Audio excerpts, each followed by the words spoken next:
Hello, and welcome to another episode of playing Crusader Kings 3 using the hardest possible rule set, starting in 867 as a landless adventurer who is focused on stewardship. So I've been playing him for about 3 decades now. Things have gone generally well, have a decent amount of gold, though we could always have more. And really focused on now is where do we want to become landed. Our character is Dutch, which gives several cultural traditions that provide good economic benefits. One option would be to go to the Dutch lands, and we could use a special decision here, champion of the Dutch culture, to oust this gentleman, for example, who is Norse instead of Dutch, take over his lands in the Duchy of Frisia, with the idea of eventually taking over the Kingdom of Frisia. I think that would often be my preferred course of action, except for the fact that this large Kingdom of England, which is ruled by a scourge conqueror, is here. If he didn't exist, what we could do is take over Frisia, become a vassal of Denmark, which is also ruled by a quite large scourge conqueror, the most successful of the early game. It begins as Jarl Sigurdr, a snake in the eye of Denmark. Obviously, he is now King Sigurdr, likely heading on to becoming emperor at some point. I would think he'd be able to create Francia soon, if nothing else. But the concern is we do have this other scourge conqueror here. Actually started as Wales. As you can tell here, he's Welsh from the name of the dynasty, but has made England his primary title.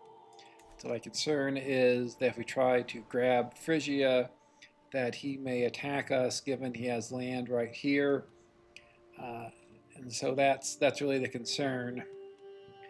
The other options would be to wait really until Denmark conquers some new land, and then before King Sigurd hands out that land, to try to request it from him. We've looked at the land that he would be willing to give us right now. None of it's that great. It's really a couple counties here and there, and then the one duchy of upland up here, which has quite low development. Ideally, what we want to do is be able to take over some duchy with fairly good development, and then build a lot of economic buildings on it using our accumulated gold, and get a jump start on our economy in 867. The starting date, which normally gives you a much more limited economy, but we would have some cultural traditions from the Dutch. We could add the industrious culture tradition, which allow us to develop economically more quickly. And so it's really sort of the question of, what is the best option here? We have some perks that have caused our camp followers to get a lot of inspirations. I think what I'll do here is do this 3-star transport contract, get a good amount of gold there, and so see who King Sigurdr attacks next. If he attacks somewhere, particularly on the coast, where most of the Dutch culture traditions are most effective, then maybe I'll wait. Like if he attacks Barcelona, for example, wait to see if he conquers them, and then as soon as he's done, immediately try to ask him for that land. If that doesn't work, and then we may try to go to Frisia, assuming England hasn't already conquered it. I do think between England and Denmark here that Denmark is clearly the more powerful one, and we like to become their vassal instead of dealing with England. But of course, you just never know. It would be interesting to see if the two of them fight, and we could get a clear reality-based view of who is the more powerful between the two. though I do think it is Denmark. All right, we'll take this contract here, a good amount of gold.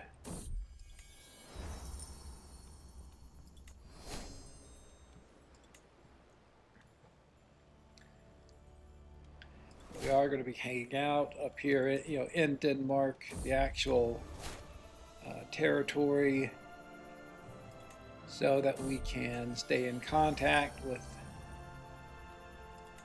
Sigurdr and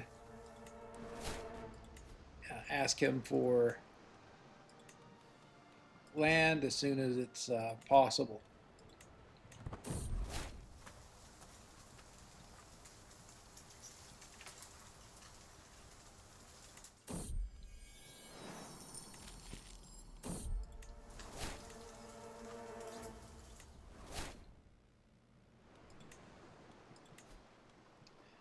Looks like he's holding off on attacking anyone at the moment.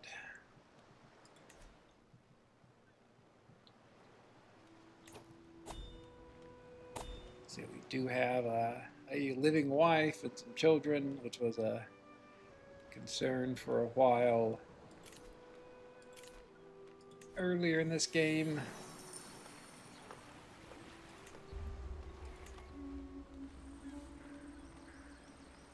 Yeah, I just assume because up here it's tribal, we're not getting as many learning and stewardship contracts, which is really what we specialize in. The fact that we're not getting them is rather unfortunate.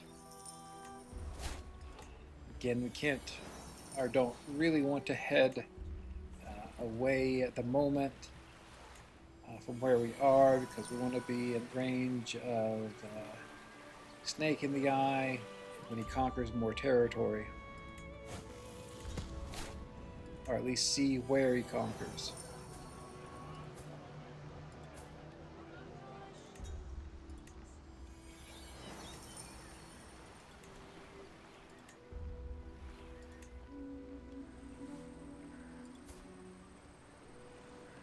I guess we could try these diplomacy contracts, including the one for Sigurdr himself.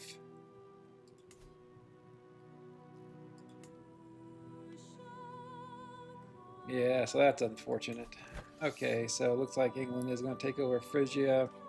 So that's not really going to be an option unless Sigurdr takes it back. So again, we don't, nothing strictly requires us to become landed right now. So we'll probably just hang out for a while and see how things go. Might as well do this contract. Go with balanced as we often do.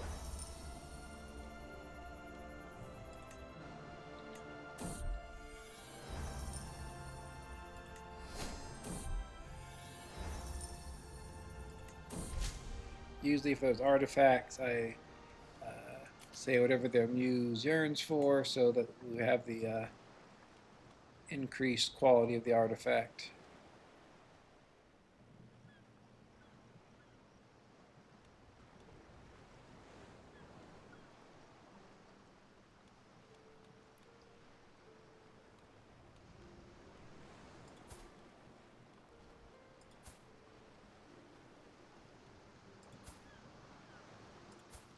Taking Freyr looks good. This doesn't upset Sigurdr. Guess not.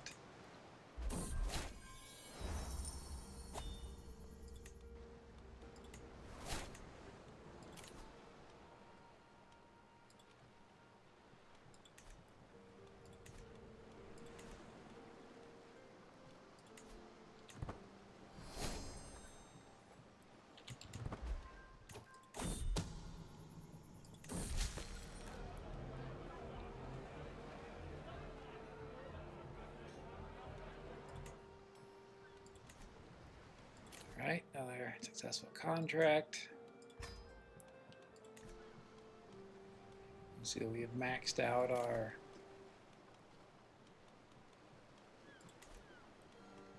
opinion with Sigurdr. He's still at peace for the moment.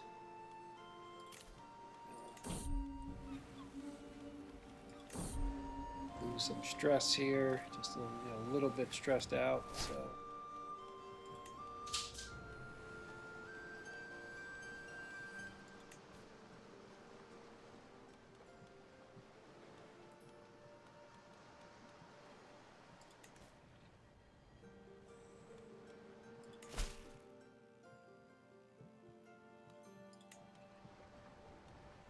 let's see here if we can get more contracts. We cannot. So I think we go for this one. Diplomacy contracts aren't really our thing. It's more stewardship and learning that we prefer to do, but I don't think we have a choice effectively at the moment.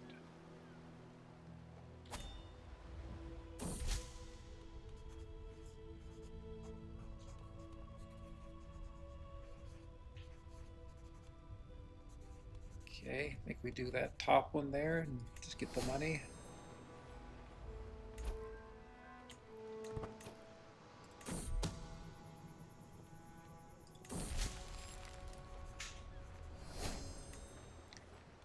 See, we've established a number of holdings in Western Europe that are paying out dividends to us, which is great. That's what we wanted.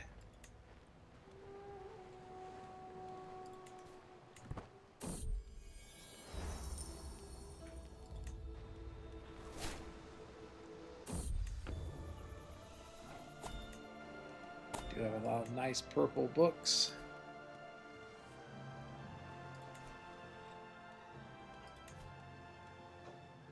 Sigurdr is still at peace. You can see England has now taken over most of Frisia, which, who knows, maybe Sigurdr will take it back. Not sure what he's waiting on at the moment, but we'll, no requirement for us to do anything, so we'll just hang out as well.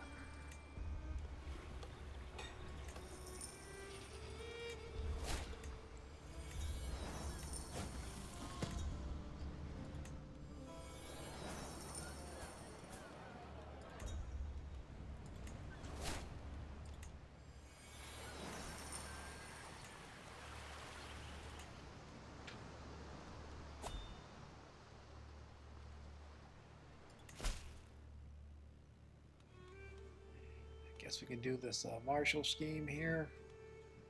Probably will take a while, but it's okay. Other option would be go instruct these knights. Maybe we'll do that first.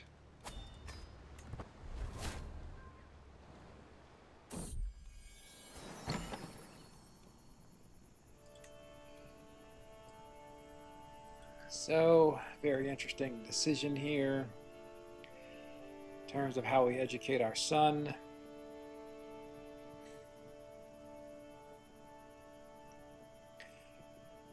It kind of depends on how long we think our current character will live after he becomes landed. If our current character thought was going to live a long time, be able to build a lot of buildings, he is an architect, so we could build them relatively quickly and less expensively. And if we thought that he would basically be able to build all the buildings that we could construct, then there's no reason for this character to be, stewardship, really. We'd want to be learning, particularly for sanctioned loopholes, so you could buy claims and start expanding the realm, using those, fully built domain to support a larger army.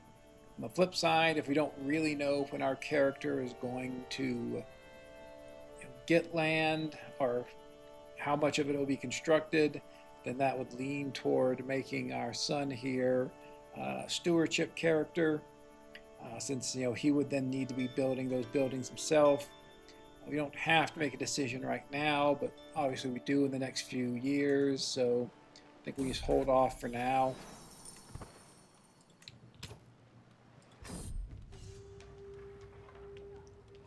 For the highest percentage chance. Fortunately, failed an 80% chance.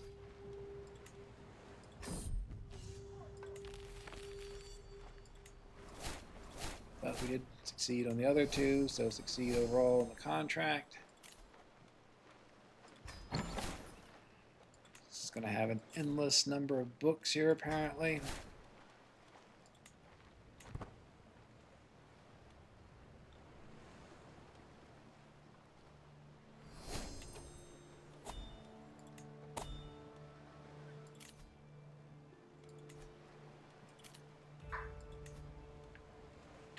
Sigurdr still just chilling.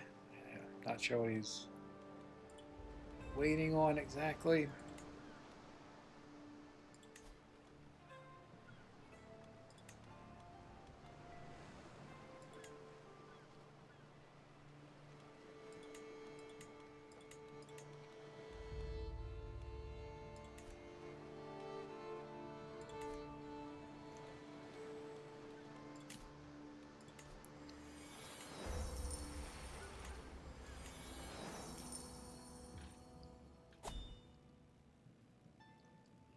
Yeah, unfortunately, the going and taking over, becoming a champion of the Dutch culture seems like it's lost for the moment.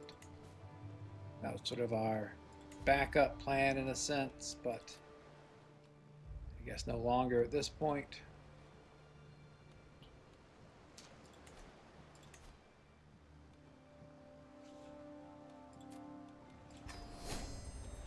Okay, so that actually went very well.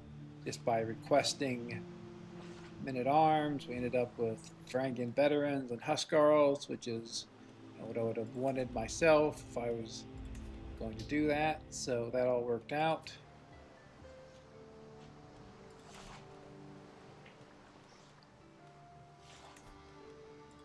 Some gold from this gentleman. I think we'll just complete this contract. Another one from the king we're hoping to impress. Looks like it's going to be going faster than I thought it would, which is good.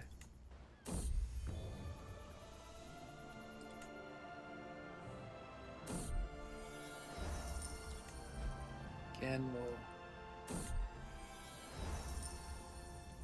let him pick whatever he thinks is best and hopefully get a higher quality book.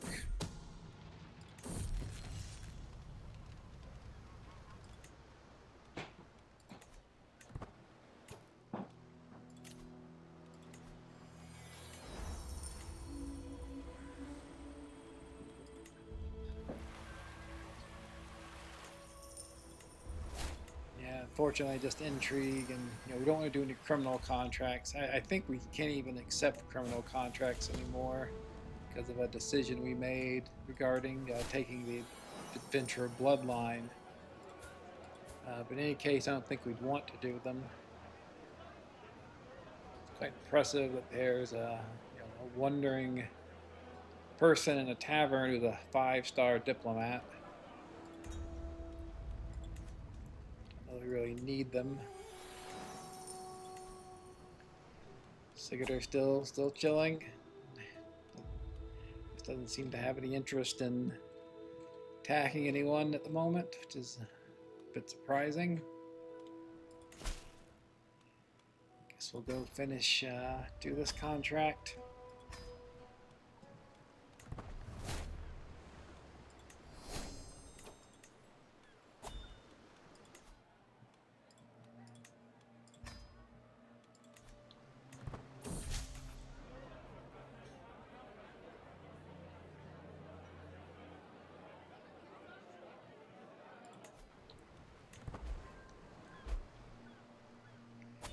We could go on some long trip, like a pilgrimage to Jerusalem, but the concern there is then we aren't here to ask Sigurdr for land if he goes to war and wins a quick war and has holding a bunch of land.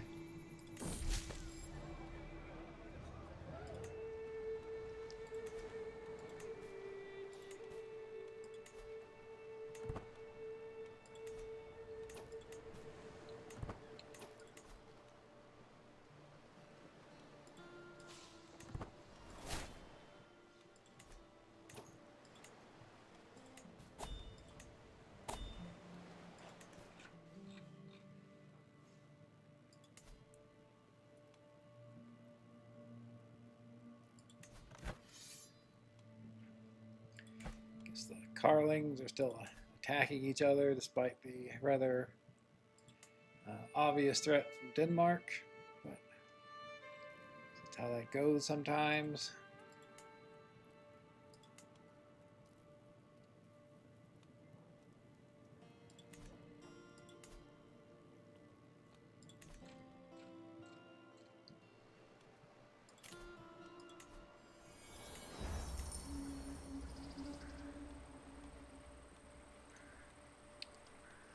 Guess we could try some intrigue contracts. I don't know. Not a lot of options, seemingly.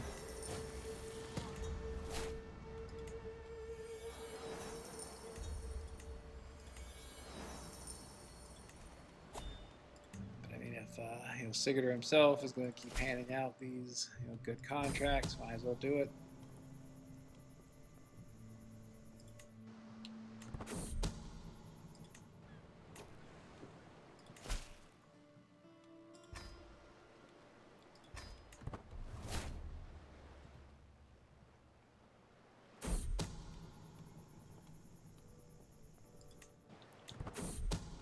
The reason for a long pilgrimage to Jerusalem, for example, is we have perks that would get us a lot of gold from doing that, along with prestige and other benefits. But the negative is it takes us away from Snake in the Eye here, though if he's not going to do anything, I don't know. Not sure why he's waiting. Normally,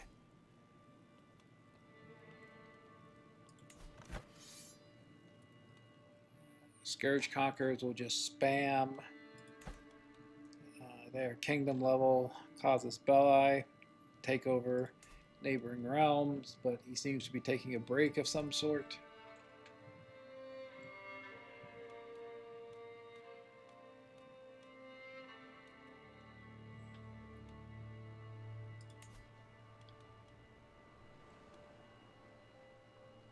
I think let's make our son stewardship. I'm just not sure when our main character is going to be able to obtain land, so I think let's, in a certain sense, be a little more conservative.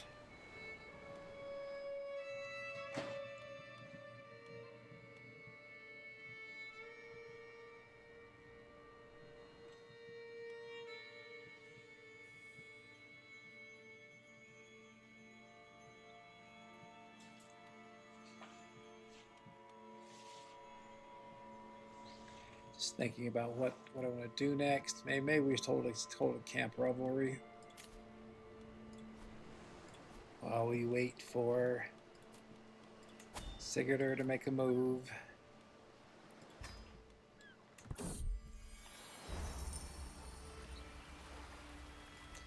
And that is one of the more interesting parts of playing on this harsh difficulty level. Is in a regular game of CK3, you pretty much get to do what you want whenever you want. This game, on these rule sets, you have to be much more reactive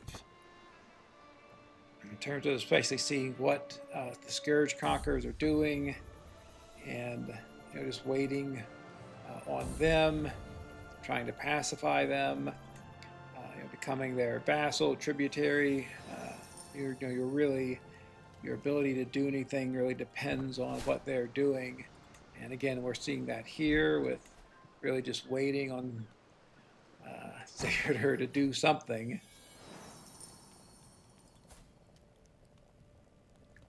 This character is not terribly useful, but I guess we'll recruit him.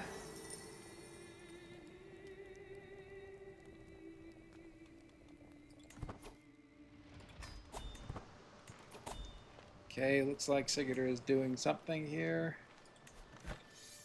He's defending, not terribly useful from our perspective, but okay. We'll fund the endless amount of books that our camp followers want to write for some reason.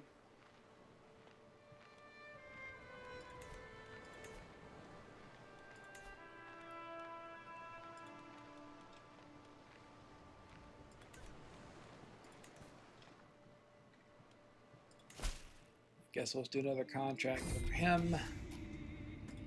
He does get the pay out the best gold, unsurprisingly, given his position.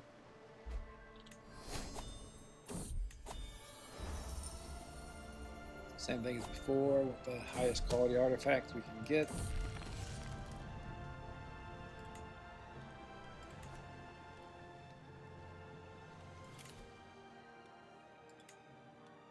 Probably start going down whole body tree.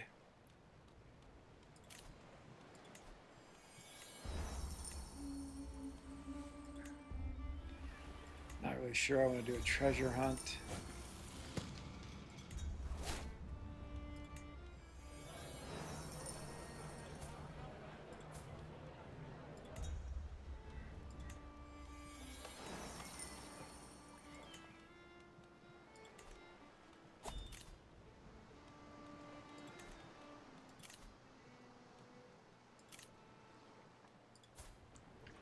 I think I've maxed out wit. Yeah, I've maxed out everything except horse experience and hostile looter. So makes going to these two less beneficial. Prizes of rather go to the prizes of good quality than the prizes of decent quality. I think let's do that. Maybe we can get some good artifact.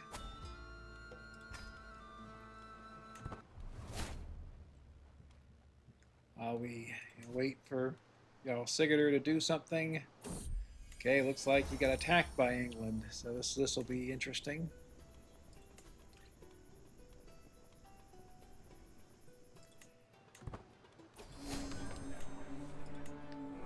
I definitely want to see how the war between England and Denmark pans out. Here we're just really trying to increase our score as much as possible.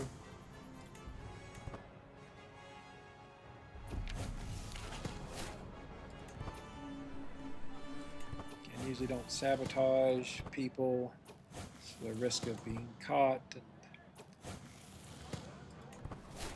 often sabotaging people will give my character stress because of the personality traits I have, though not this particular character.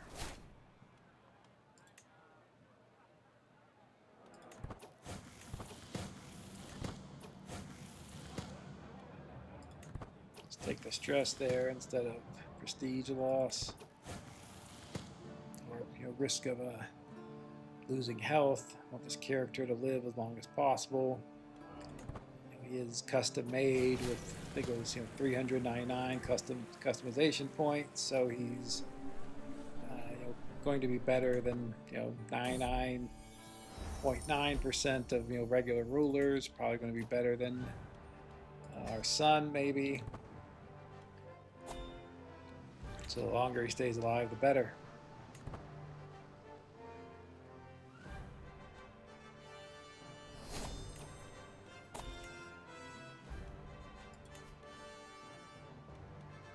Looking to see, I think we're building a holding somewhere, which could also provide us with gold. That'll probably be the last holding we build, since again we are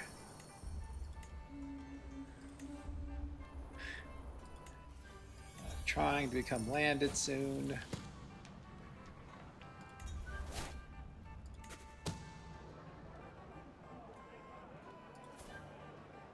I guess we can get her.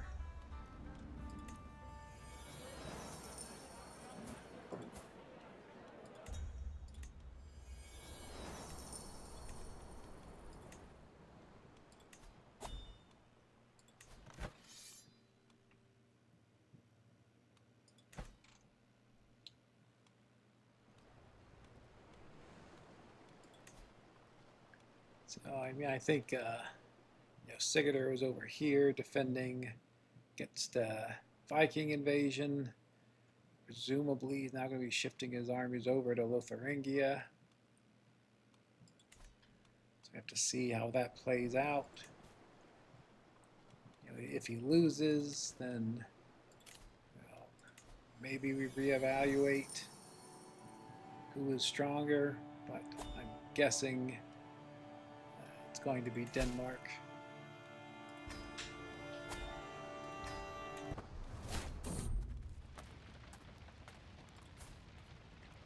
Well, that's unfortunate. There's not really much of a reason to imprison her, even though she's a murderer. Killed off that genius character we had recruited. Guess we'll get this guy instead.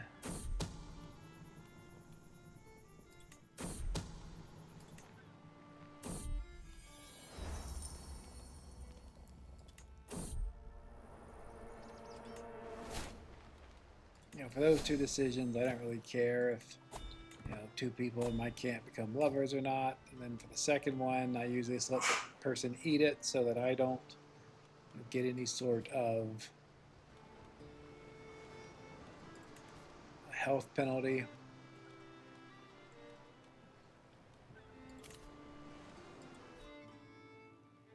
I guess I could go on my own monument expedition.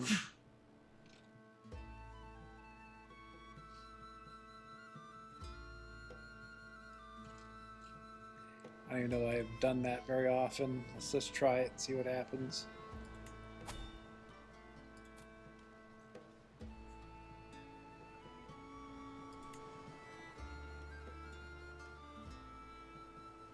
Okay. Let's give this a shot. I honestly don't know that I've ever done a monument expedition before.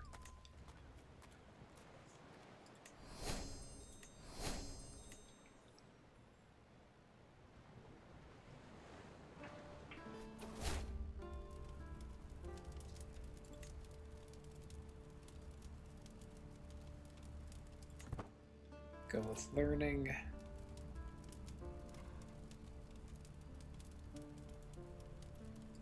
Try to get that learning trait, increase our chances, getting some more skills. See the dividends from the various holdings we've constructed.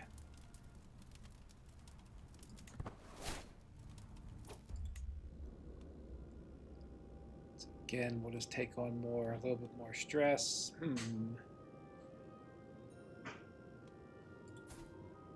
Oh, that guy's great. I guess we could, yeah, let's just take him. Yeah, just amazing stats.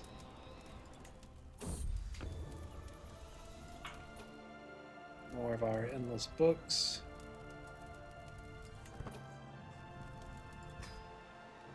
Get 2 learning, so that's that all works out pretty well.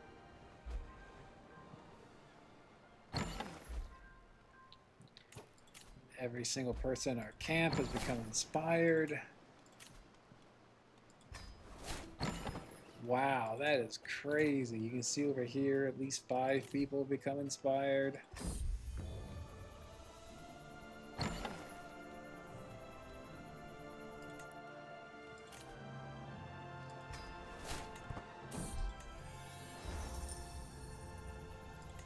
Okay, someone died, of course, a waste of gold.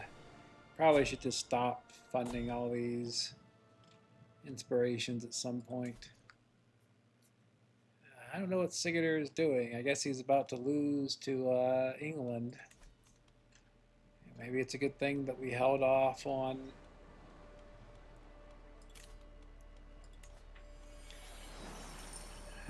trying to become his vassal. Maybe we'll go and become England/Wales vassal.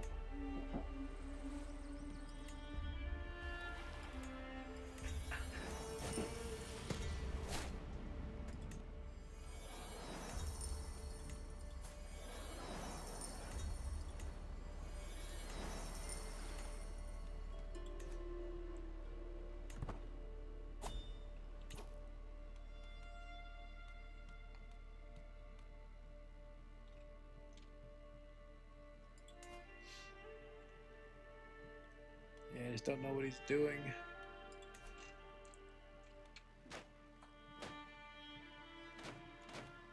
I guess he's unsieging now. At least his army is there.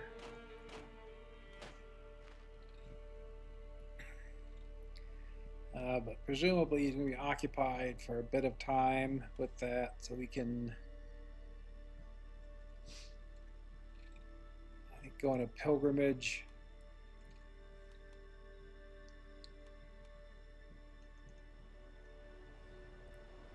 At least go somewhere.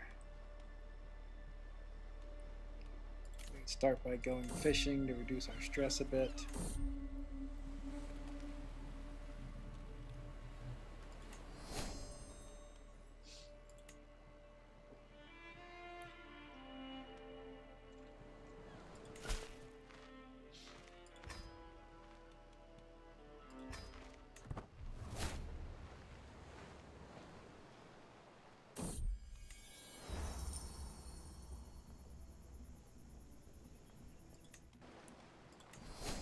Start trying to influence the personality of our children here. Start with diligent, I think. Make our daughter diplomacy focused. As far as intrigue goes, I'm not a big intrigue player, and because we're on very hard, there are significant penalties to player schemes. The other thing I would say is that, I think if you're learning the game, or if you're trying to play optimally, or trying to get some difficult achievement, then you really want to pin your children up here and make sure you're educating them, and so long as you have the Wardens DLC, that you are influencing what personality traits they get by, again, influencing Ward's personality here. You see a lot of other YouTubers, streamers who just seemingly don't pay much attention to their children. Again, if you're doing that for roleplay reasons, or you just want to be surprised when you take over someone after your current character dies, or something, or you just want a challenge of not knowing who you're going to play next, it's all fine. But if you're actually trying to play somewhat optimally, you really want to take a look at your children and what they're doing, and try to shape them to be as strong as possible. There's just a world of difference between taking over a ruler that's diligent, temperate, brave, versus taking over one that's lazy, gluttonous, and paranoid. The latter is just going to be much more difficult to play. So unless your intention is to make things more difficult for yourself by playing a bad ruler, you really want to pay attention to educating your heirs. So obviously Denmark lost this war to England, and now apparently looks like Denmark's now going to go raid somewhere with a gigantic army. Again, it's always a mystery what the AI is doing and thinking.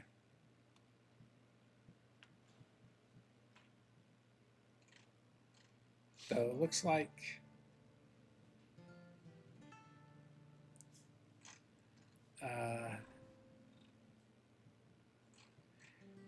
Holland is actually under Denmark now, somewhat strangely, and Frisia as a whole.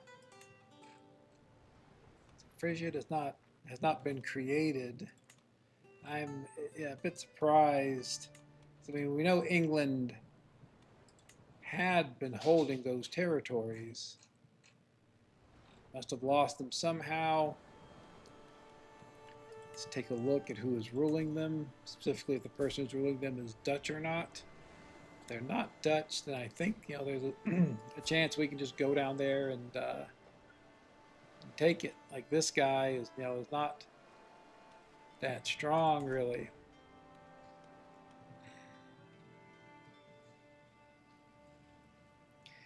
mean, the concern becomes we go down there and take him, and then, you know, England attacks again. So, you know, arguably the best thing is just to hold on, see how the struggle between England and Denmark sorts itself out. In the meantime, you know, the contracts we're getting up here are quite limited. I think it's time to move our camp somewhere.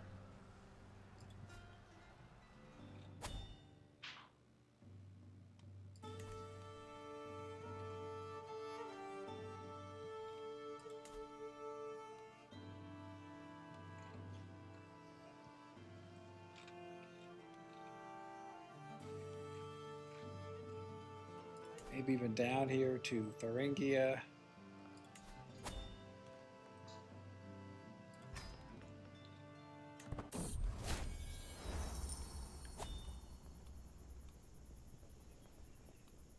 At this point, frankly, I'm just sort of tired of waiting on Sigurdr to do something. I mean, we'll keep an eye on him, and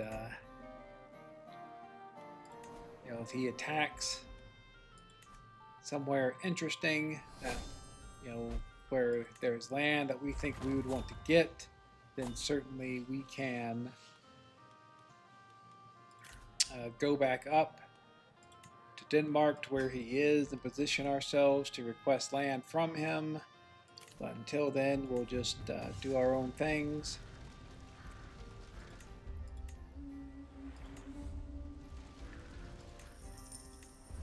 I think we have 4 cities now paying us dividends, so I don't think we need to create anymore.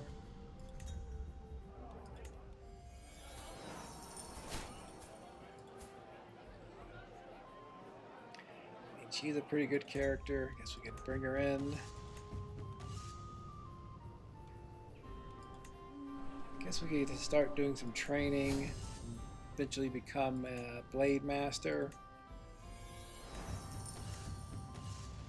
We do have the gold.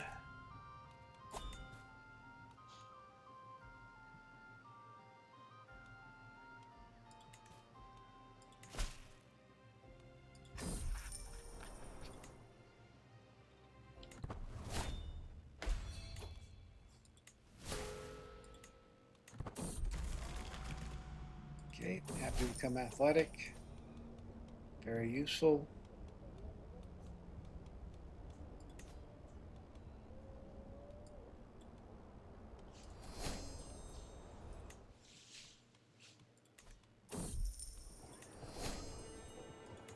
Should just be able to use our stewardship to fairly easily complete this contract.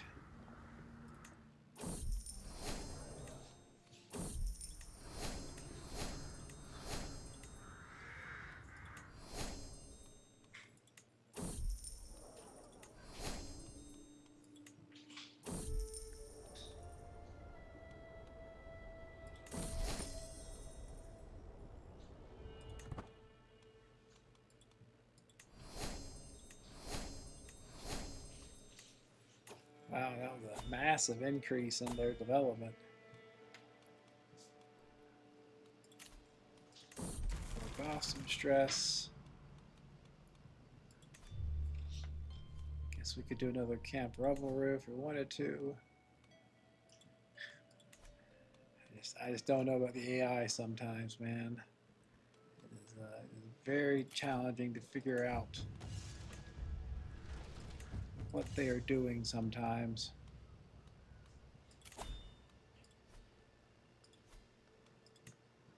Yeah, specifically, I don't know if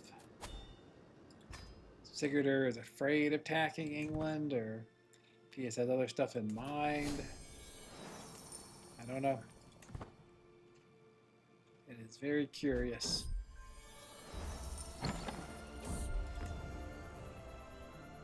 Okay, I think I've had enough books, unless maybe a stewardship book or something.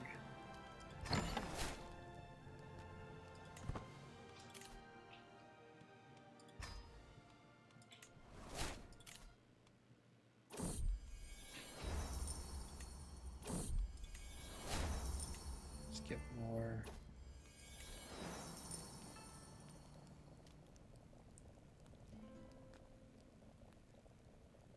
anything that's already...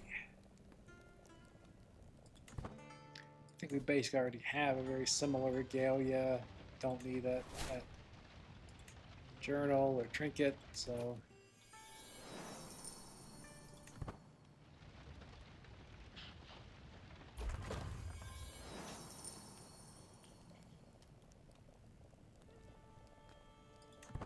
See, we did get a baggage train out of that, specifically increase the size of our current baggage train.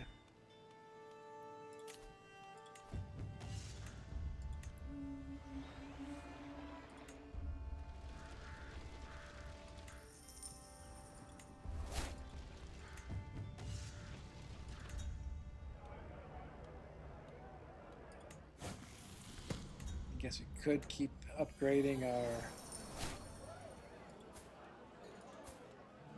camp if we wanted to. I think I had sort of built most of what I wanted there.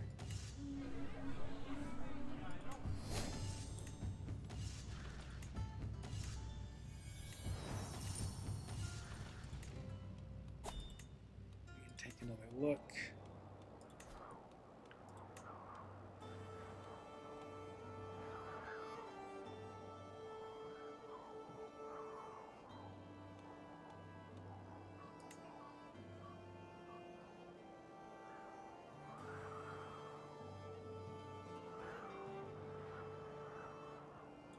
Oh, you get the learning lifestyle experience here, so let's do that.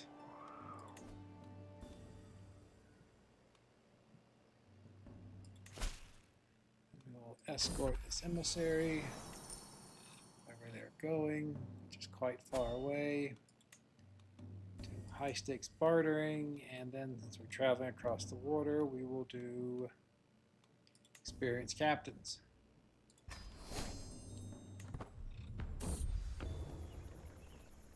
More books.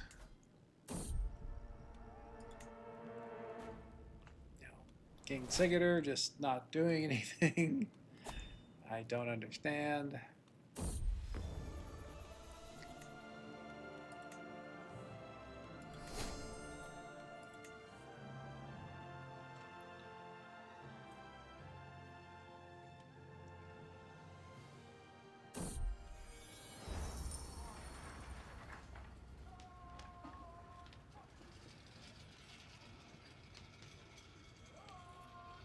I think I'd rather do the second one, give him 2 stewardship, hopefully.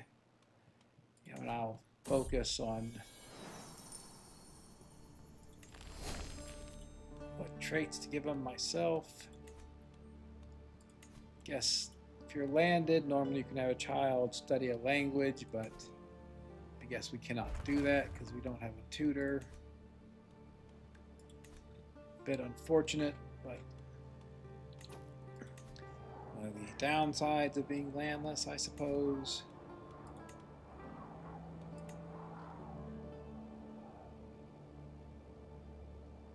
Let's see here.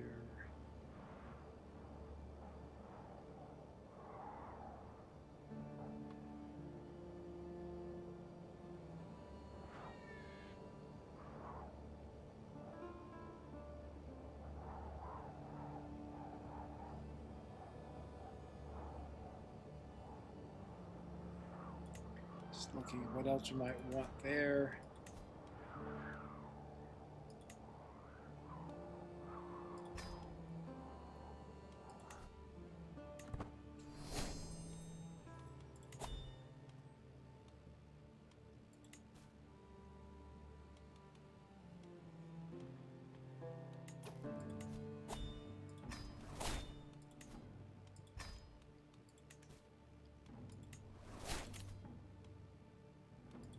We won't make it in time, so no reason to worry about that grand tournament. Let's keep doing contracts.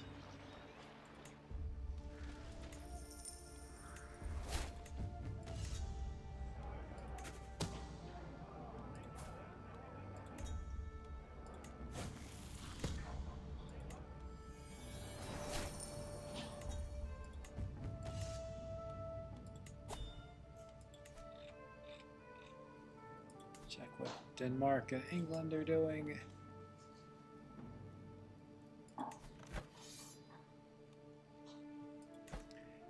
Yeah, I don't get why Denmark is just leaving the initiative to England.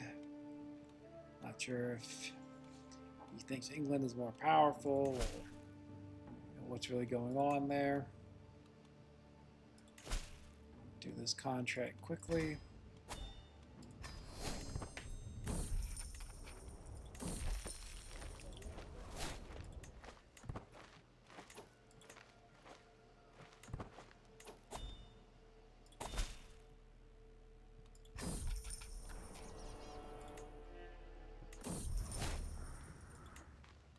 Same thing here, almost certainly is going to be picking the top option each time. Do have a second son.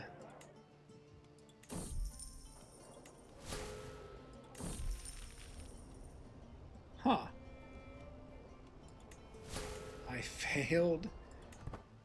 So I failed twice. And I had a 96% chance of success. So let's think that's what? That's like a 1 in 525 chance, right? 1 in 625 chance of happening. So well under 1%, like 0.16% or something. Okay, I mean, whatever. I guess it's possible. So one would think very, very unusual for that to happen. They still haven't reset, so we'll do another stewardship contract. It's nearby. This one should be quick. I think by the time that we're done, the cooldown to visit the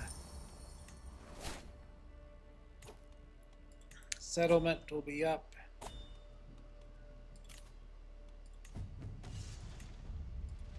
I was incorrect. I am surprised. Okay, we'll go do another contract.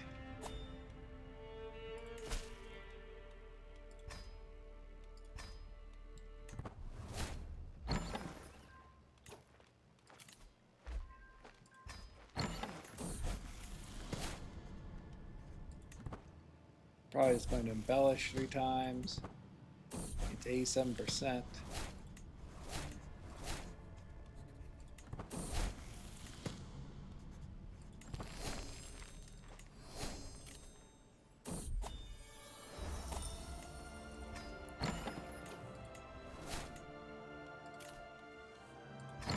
Endless books.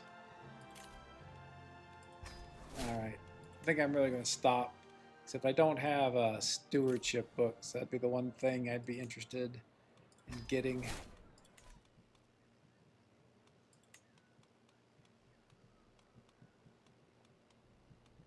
Check on our children here. Also want to check on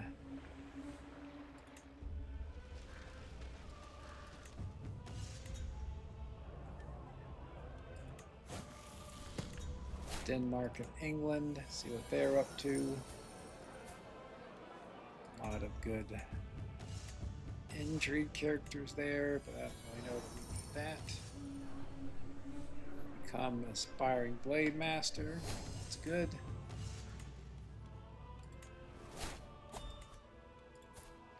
Probably our prowess has fallen quite a bit with old age.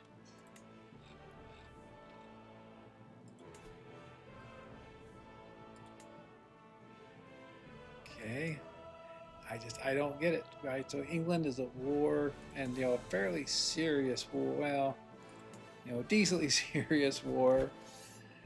And like, if I were Denmark, this would be the perfect time to attack.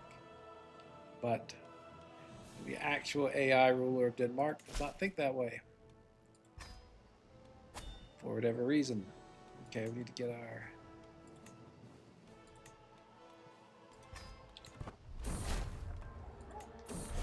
sure we have our travel options that we want on.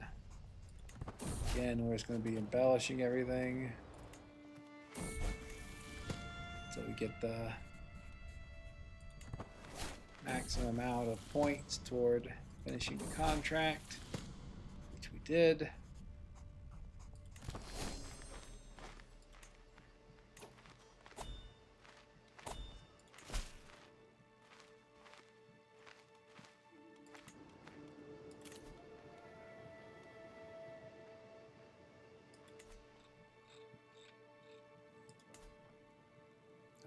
I do not get it. Huh.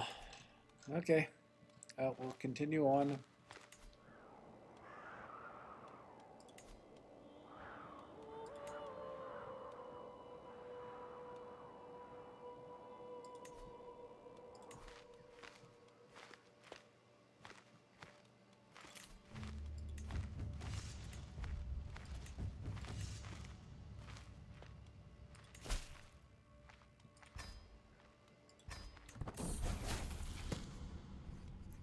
Go for all 5 chapters, since our skills are so high, should be relatively easy.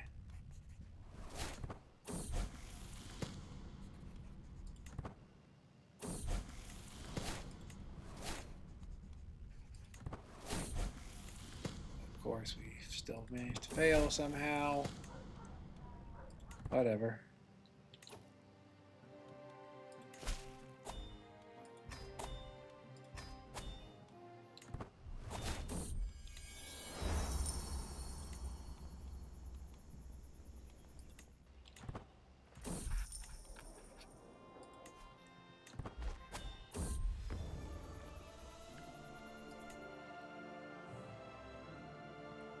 After this one's done, we'll check on our children again.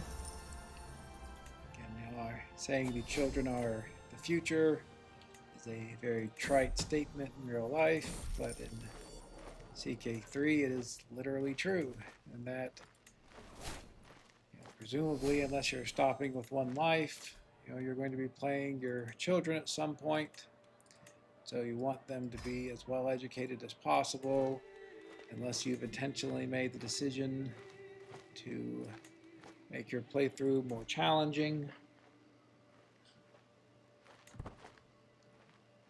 But if you're not trying to make your playthrough more challenging, you should pen your children and check on them frequently.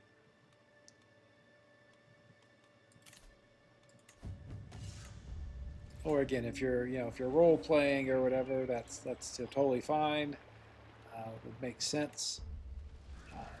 It could make sense not to pay attention to your children, depending on how you're role playing and nature of your characters and so forth. But I see people who are trying to get major achievements, or who seem like they're trying to be playing optimally, who don't have their children penned and don't pay any attention to them until their main character is dead, and I think it's fair to say that it's just it's not optimal play. If you don't want to play optimally, that's great. Again, totally fine. It's a single player game. You should do whatever you enjoy. But if you are trying to play optimally, pen your children, check on them frequently.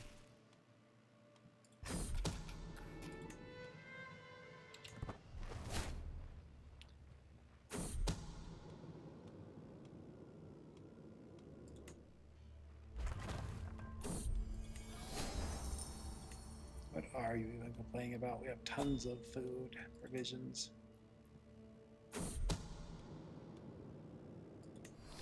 So again, just going for the highest options here.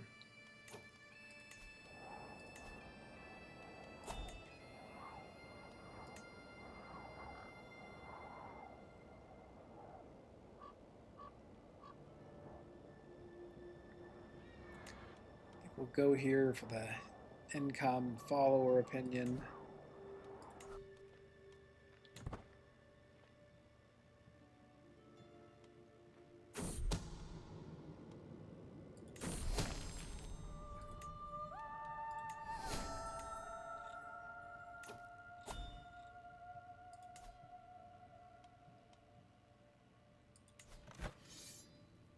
Okay.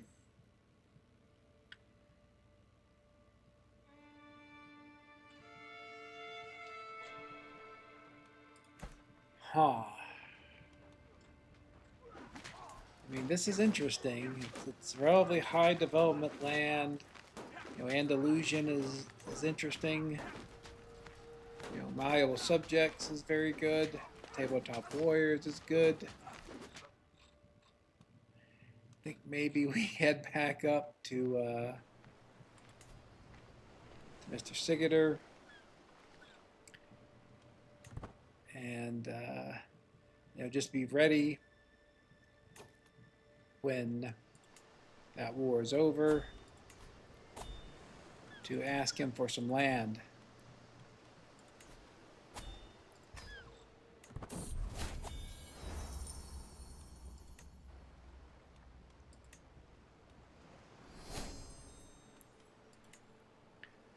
Would probably make us part of the you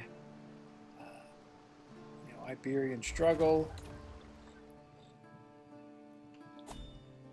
You know, that's okay. That could be interesting. Yeah, so we're going to largely just kind of chill out here.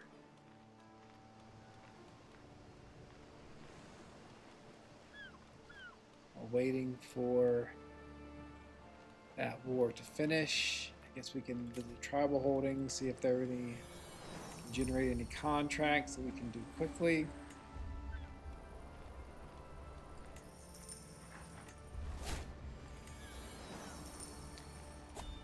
I'm concerned about Holland itself because England is right there.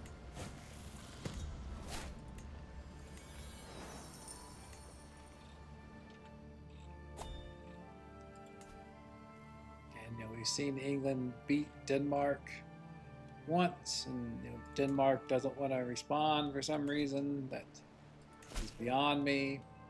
I think while we wait on Sigurdr, we'll go tour this child. Just to be very clear on what we're doing, Sigurdr is currently attacking to get this land. As soon as that war finishes, he should be holding you know, most or all of these counties. You know, then he'll start giving them away over time. You know, but quite quickly. And so what we want to do, as soon as this war is over, we want to ask him, hey, can we have some land? You know, ideally this, you know, some land down here, a duchy or something. You know, there's this, you know, good river here. You know, other parts are near the coast, and so you know, that could really kind of, you know, set us up with some land. It's not an ideal area because, you know, there's some risk of you know, Muslim scourge conquerors coming up, you know, through there, but it's something we can deal with. And so what we really want is, as soon as the war score hits 100, we want to be sitting here in, you know, his capital, and then say, hey, you know, how about this? You know, we have this, you know, we can pay you gold. We'll use our hook on him.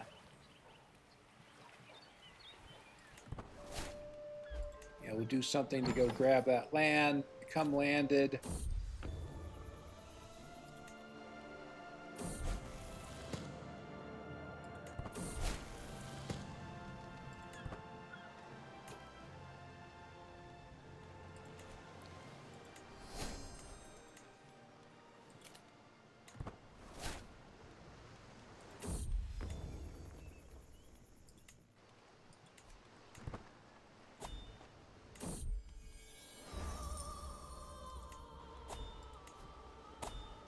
It's up to 41%.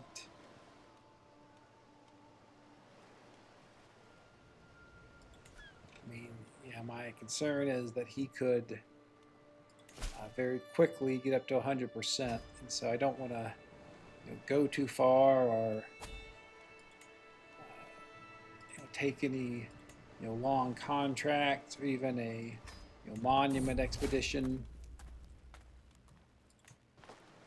Want to be close to the capital, so as soon as it gets to 100, you know, we can start asking him for land. at least see what our options are. Get here, probably just going to embellish this over and over again. It's 88%, so it ought to work. But of course, we managed to fail a 1 in 625 chance, so no guarantees.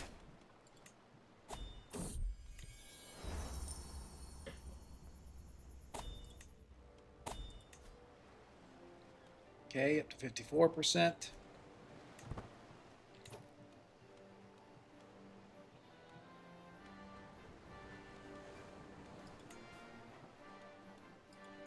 Sure, right. You get used to your tutor handling all this, but of course we don't have a tutor. Do we not have a hook on Sigurdr anymore? I guess not. The issue with fighting corruption is it can send you all over the map.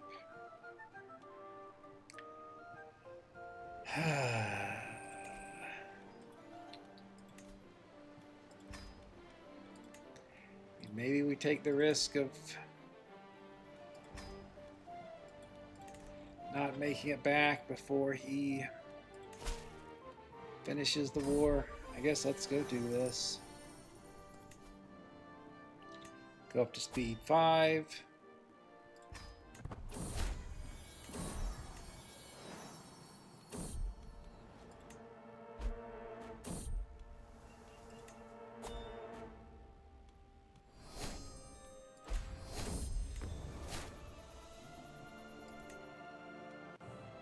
Oh God, we're truly traveling all over the place.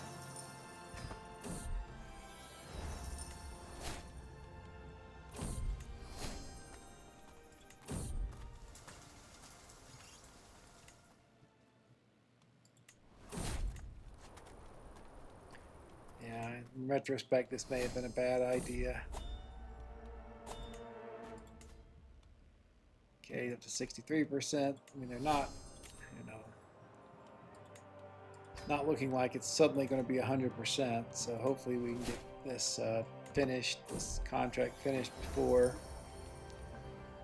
So again, the highest percentage chance there.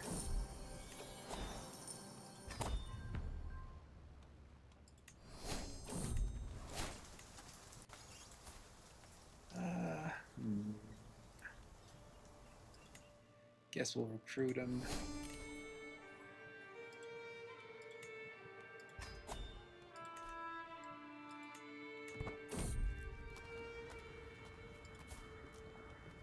I don't know if this guy's that great. Let's kill him and get our money back.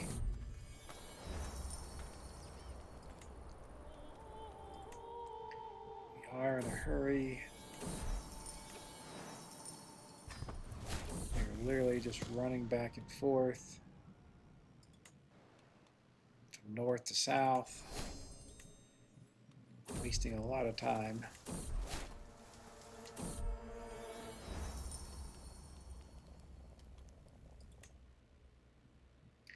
One would have thought we could have organized this trip more efficiently, but it is what it is.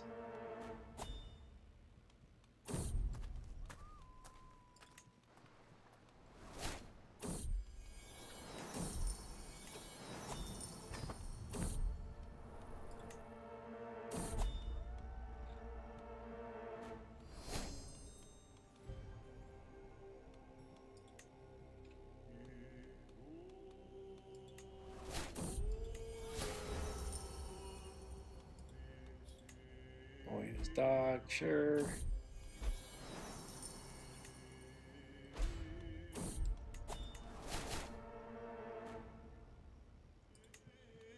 Man, it was a lot of gold. Crap. And so he's finished the war.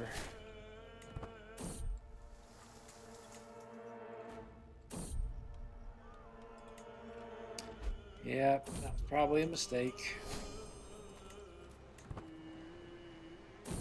Should have just been more patient, frankly. Not much to say about it.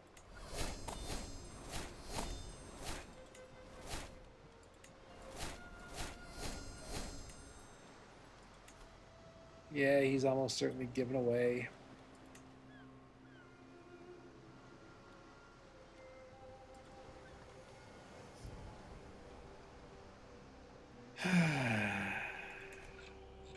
All right. So, yeah.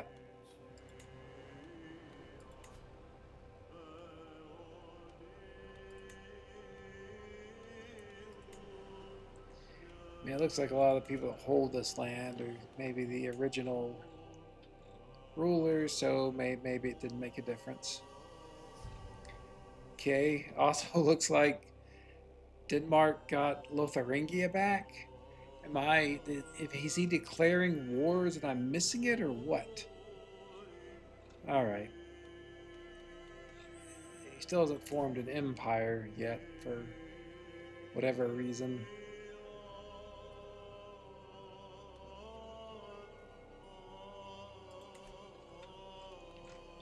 Okay.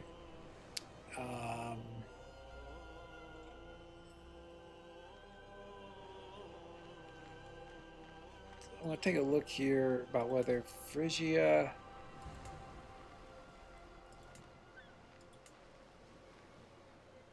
or Holland is better. So it looks like Phrygia has 10 total baronies. Holland has 11.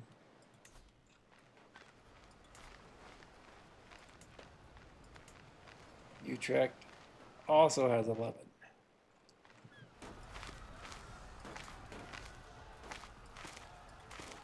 Gilray has 9.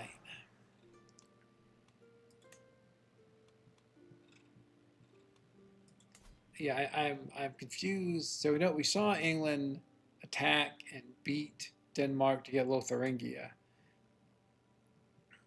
and then use Lotharingia to get Burgundy down here. Um, but obviously now we see Denmark has Lotharingia again. So I'm not sure how that happened.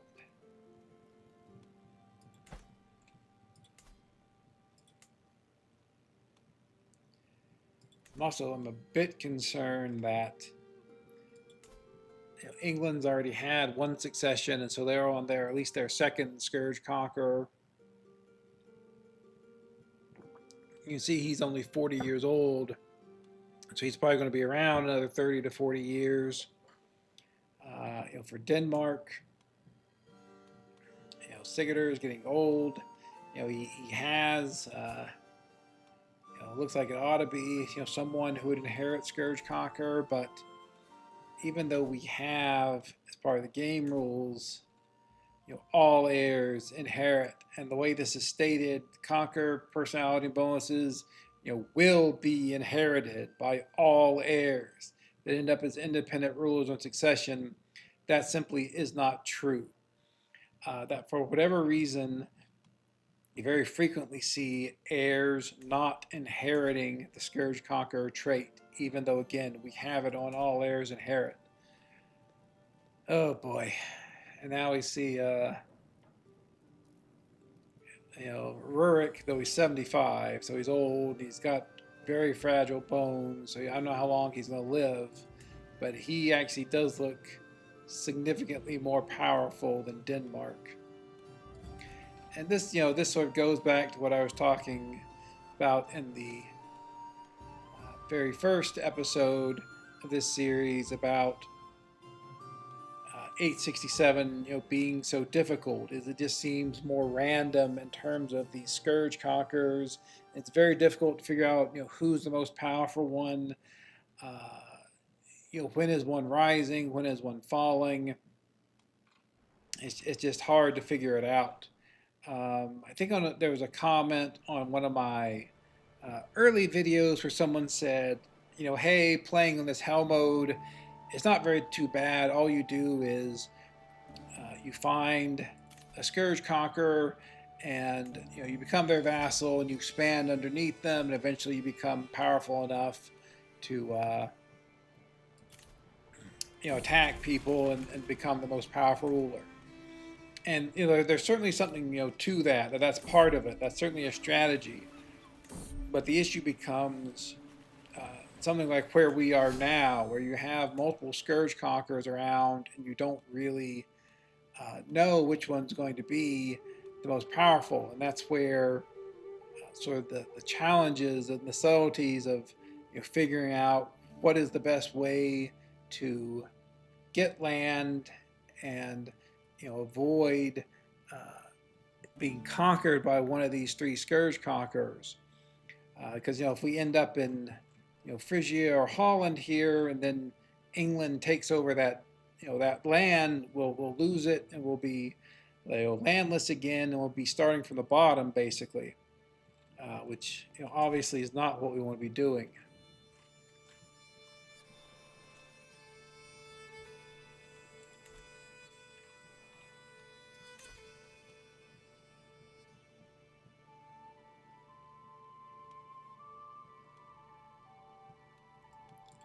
Just looking over here, think about would I want to try to go as far as this place, and this place being the Idrisids, Fez or something, Marrakesh. This guy looks quite powerful and has a lot of Mubarazan, so I don't think that's a good idea.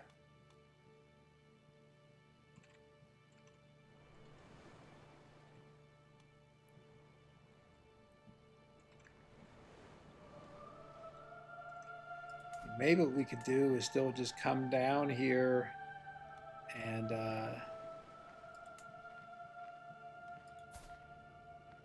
and take over one of these quite weak. Surprised that's vastly superior to ours.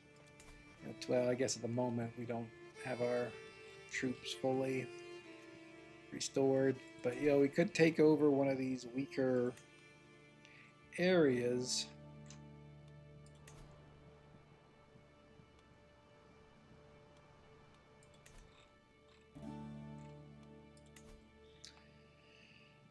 Just thinking here what the best course is. Yeah, we can just stay landless, but I don't want to be landless forever. That's it's not the point of these campaigns. Again, we want to be the strongest, indisputably the strongest realm in the world at some point, and as powerful as landless play can be, we're simply not going to achieve that goal by being landless here, where we're playing with scourge conquerors that will always be more powerful than a landless character. Anyway, let's I guess let's keep going.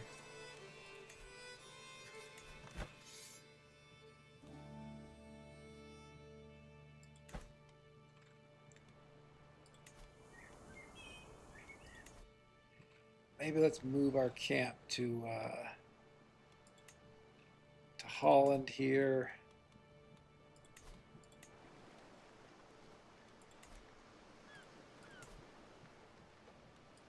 It's not too expensive, and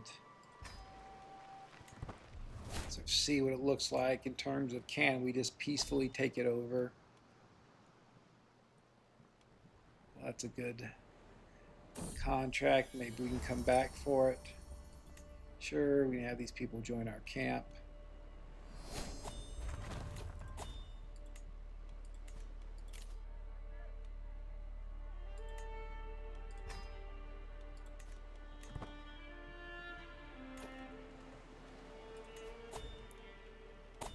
So I'm curious about is this decision.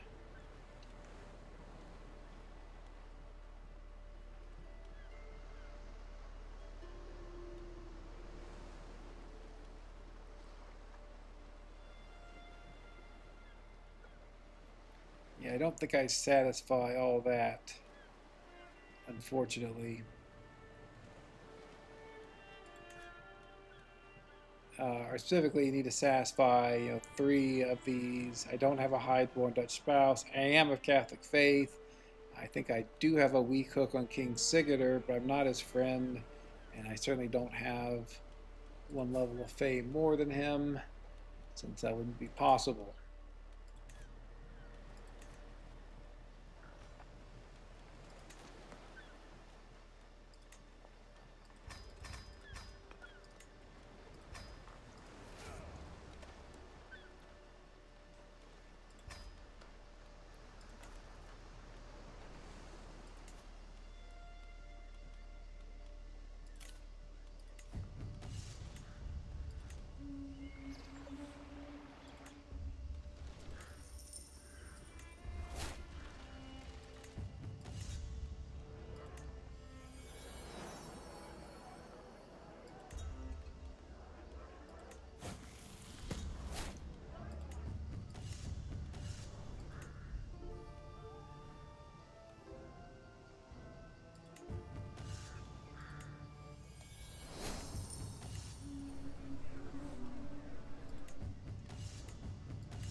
Just thinking about the next.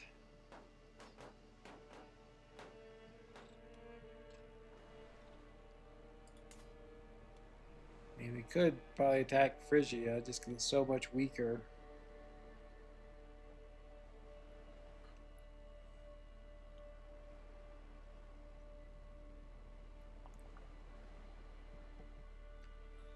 Maybe that's the play.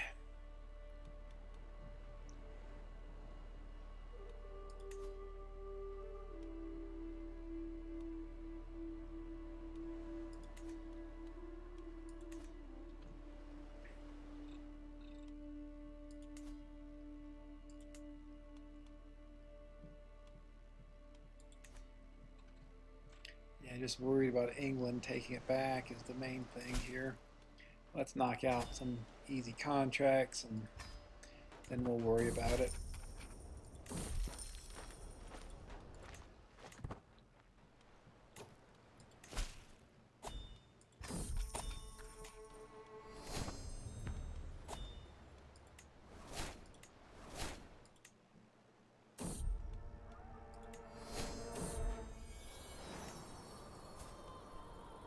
Another son who is homely.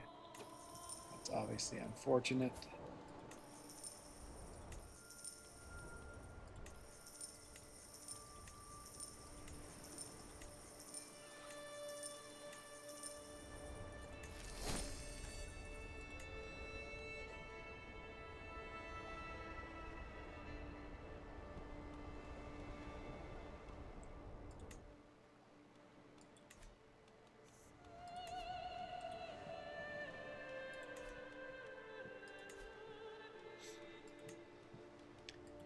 Our second son learning focused, just so he's a bit different from his elder brother. Give us some options here.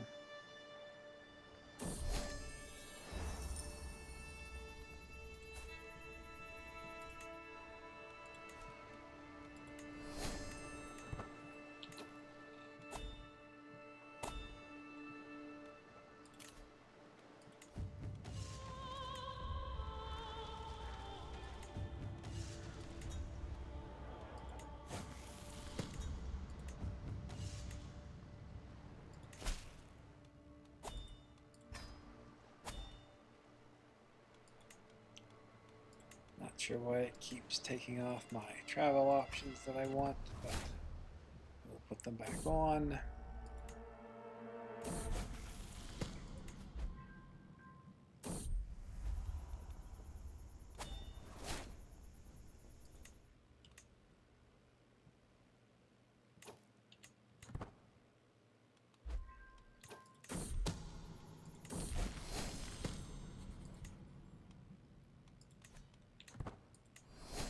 Now you can see we're really making the gold I'd hoped for.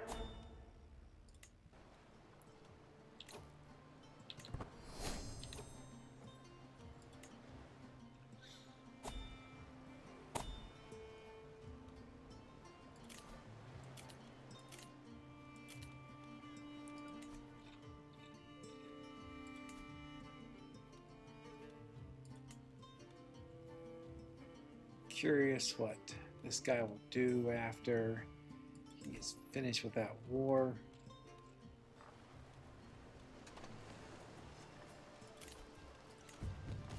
That is, will he attack?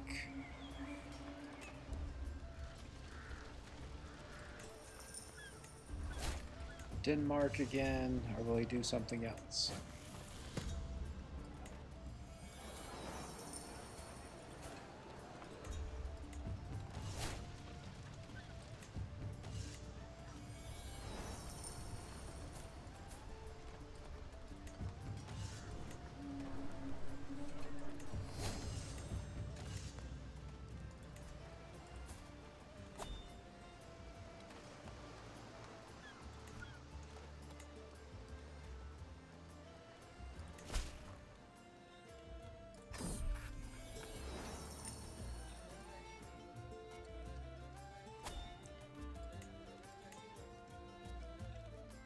Get the experienced captains so we don't drown.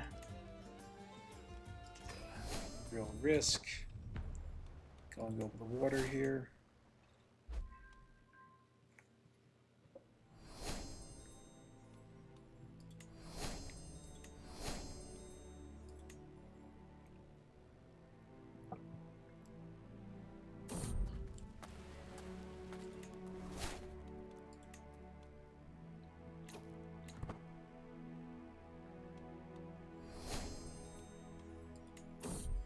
See dividends from the cities we've built. And I think it's too bad our quartermaster sucks or whatever. Ideally get him more stewardship, but I think best is the second in command. You get 4 real skill points instead of just the 1 skill point of stewardship, or the 2 in one of the main 5 skills, and then 2 in prowess that we saw the other option.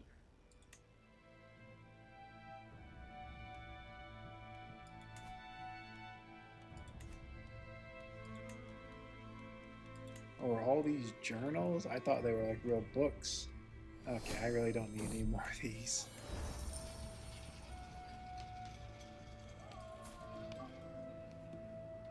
I think let's try stewardship. Yep. I mean, the 3 learning wouldn't have been bad. I'm really hoping that he ends up being a landed character, where stewardship is probably more important than learning for what we'll be doing.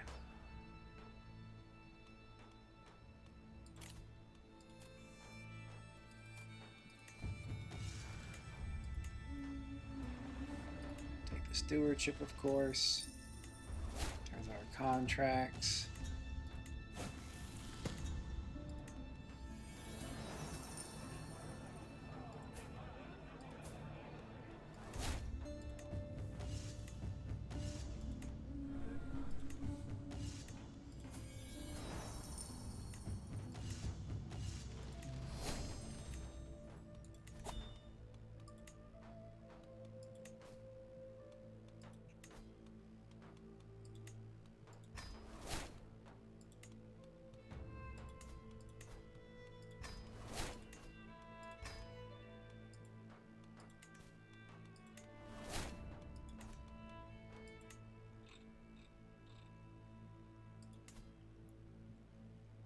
Okay, see that Sigurdr is at peace.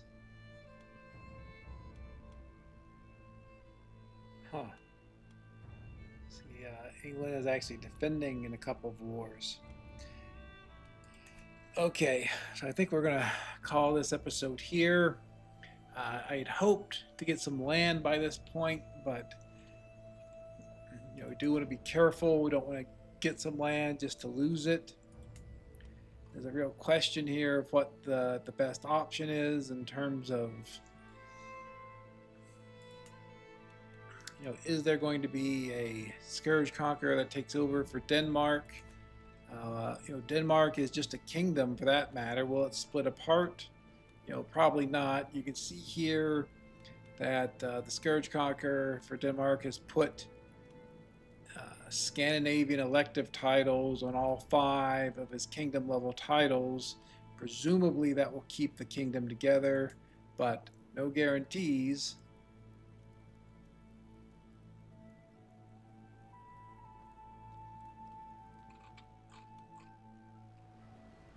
Just looking here, the fact that he's in debt and doesn't have any troops.